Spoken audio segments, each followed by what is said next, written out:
Thanks very much for staying with us. Time now for Eye on Africa with me, Georgia Cavan-Smith. Tonight, more political uncertainty in South Africa. The ruling ANC party orders Jacob Zuma to stand down as head of state, but gives the scandal-prone president no firm deadline as to when to go. Also, the polling chief in DR Congo says long-awaited presidential polls due in December won't happen without electronic voting machines in place. And a Hollywood fantasy production making African fans' dreams come true. As the Marvel comic superhero film Black Panther premieres on the continent, many see it as marking a shift in the portrayal of Africans on the big screen. But first, South Africa's ruling party has told President Jacob Zuma that he has got to go. But it's still not clear as to when. After a mammoth meeting of leading members of the ANC, the scandal-prone Zuma has been ordered to leave, but not given a deadline to respond or step down.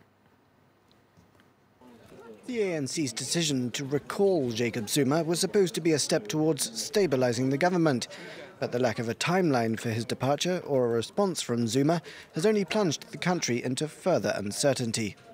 The ANC Secretary-General did his best not to upset the president's supporters by showing him respect, but made it clear that it's time for Zuma to go, so the new party leader, Cyril Ramaphosa, can take over. We engaged and we're looking forward to an amicable solution, and we will then see what President Zuma's response is.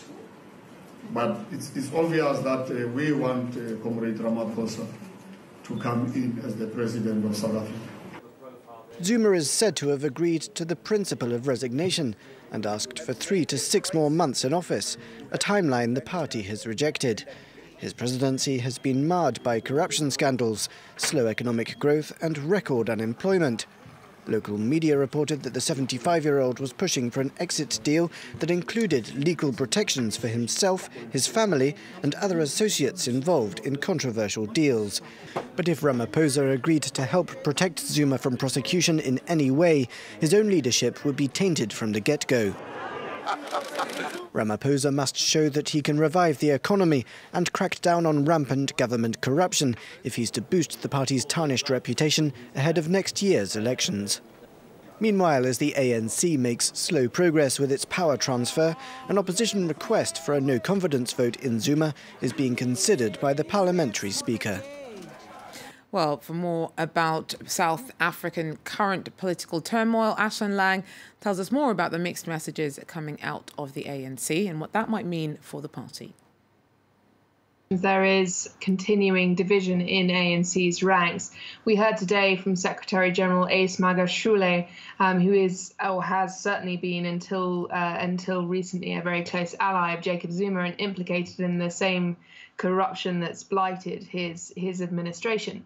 He said to us that they're treating this issue very delicately, that they have the utmost respect for Jacob Zuma, but that for the alleviation of anxiety and uncertainty in the country, they have decided that they cannot hold on, they cannot give him the 3 to 6 months remaining in office that he requests, that he absolutely must leave office now. When pressed on the reasons for Jacob Zuma being recalled as the country's president, there wasn't a great deal of clarity. He said that Jacob Zuma has not actually been convicted of any crime and that it simply seems to be in the best interests of the country. However, Gwede Mantashe, who is the now chair of the ANC, former Secretary-General and known detractor of Jacob Zuma, has struck quite a different note, saying that if he won't resign, if he won't listen to the ANC's recall of him, then he will be thrown to the vultures in Parliament, essentially confirming that the motion of no confidence brought by the opposition will be carried, ANC will support it, and Jacob Zuma could be forced from office. So very unclear messaging, and tonight we're hearing there may be a press conference from Jacob Zuma tomorrow, and yet most journalists haven't been notified of it. If it is happening, no one seems to be entirely clear when. So at the moment, a great deal of uncertainty still, not what the ANC said they were trying to avoid.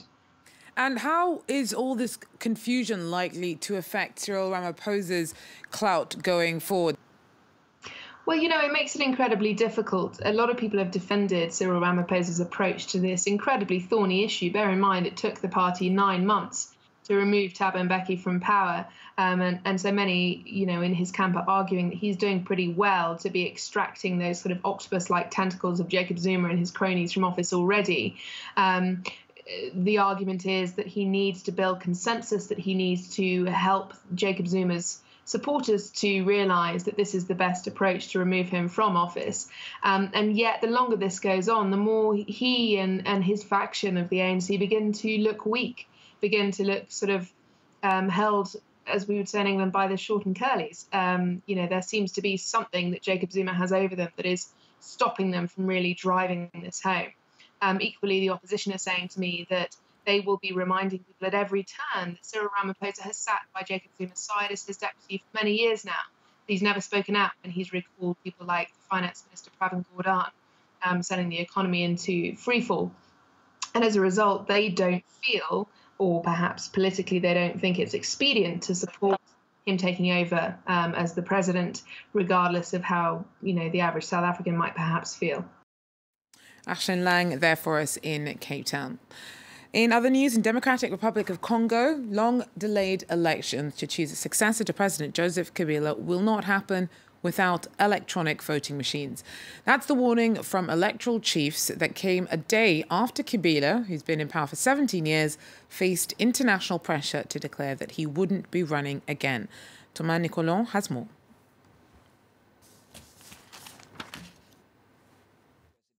Elections in December 2018 in DR Congo. This is what Corneille Nangaa, the head of the Congolese Election Commission, said on Tuesday, just one day after the US ambassador to the UN, Nikki Haley, said that she was worried about the Congolese Election Commission insisting on using voting machines in a country where it's never been done before. And according to Nikki Haley, using voting machines could lead to uncertainty around the result of the election. Last Monday, the US, France, and 5 other members of the UN Security Council asked Joseph Kabila to clearly state that he will not run for president for a 3rd time. Joseph Kabila has been in power for 17 years, and the presidential election that was due to be held in December 2016 has been postponed twice. Postponing it again would lead to an even deeper political crisis in DR Congo, which means more unrest and insecurity across the country. Thomas Nicolon there for us in Kinshasa. Well, finally, from the cast to the setting to the soundtrack, African themes are at the backbone of the movie Black Panther. Featuring a fictional African kingdom and with a cast of dozens of black actors, the sci-fi fantasy adventure is a film adaptation of a superhero story by Marvel Comics. Tuesday night, the African premiere was held in Kisumu in Kenya, and many attending were excited to be watching something so far removed from more negative caricatures about Africans. Nicolas Chamal tells us more about the film. There will only be the conquered. The film Black Panther has received rave reviews.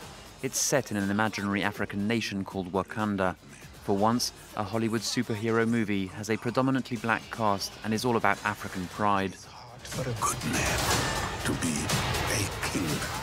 So I hope that this gives people a new sense of respect and curiosity towards Africa, you know, because it is extremely diverse, the African continent. And even the cast who made this film is diverse, you know. As much as we all have dark skin, we are from everywhere around the globe. African-American director Ryan Coogler made research trips to Africa looking for specific cultural references. The cast combines African and African-American actors, and the national language of Wakanda is in fact Xhosa, which is spoken in South Africa. Right now, I think people need to be empowered, and you know, the fact that it's an African superhero and people get a chance to look at themselves in positions of power and feel that and is important. You know? And for the world to see this particular, you know, part of the world, you know, this African nation, you know, on this continent, and all this brilliance and excellence, to see that it exists there in Wakanda, and that it's possible to see that affirmation there upon the screen, especially in this day and time, I think is extremely important. Film critics are saying that Black Panther is not just another blockbuster. but a cultural moment. Well, that's it for Eye on Africa for now. Thanks very much for joining us. Do so again if you can. Take care.